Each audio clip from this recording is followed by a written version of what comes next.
Today's Bible reading is taken from 1 John chapter 2 verses 29 to up to chapter 3 verses 6, and today's Gospel according to John chapter 1 verses 29 to 34. 1 John chapter 2 verses 29 up to chapter 3 verses 6. Little children, if you know that he is righteous, you may be sure that everyone who does right has been born of him. See what love the Father has given us, that we should be called children of God, and that is what we are.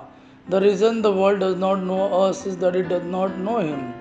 Beloved, we are God's children now. What we will be has not yet been revealed. What we do know is this: when He is revealed, we will be like Him, for we will see Him as He is.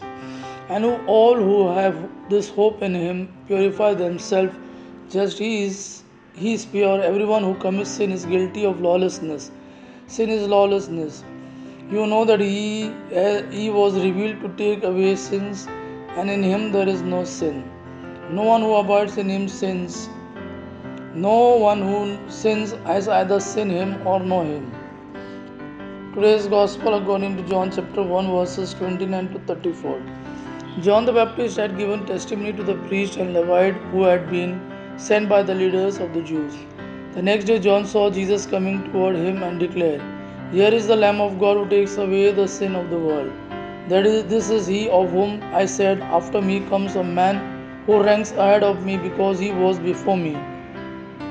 I myself did not know him, but I came baptizing with water for this reason, that he might be revealed to Israel." And John testified, "I saw the Spirit descending from heaven like a dove, and it remained on him.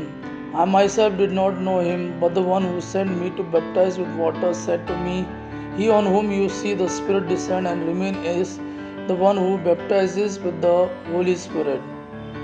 And I myself have seen and have testified that this is the Son of God." Gospel of our Lord Jesus Christ. Praise the Lord Jesus Christ. May God our Father and His Son Jesus fill you with His mercy, peace, and love. Amen.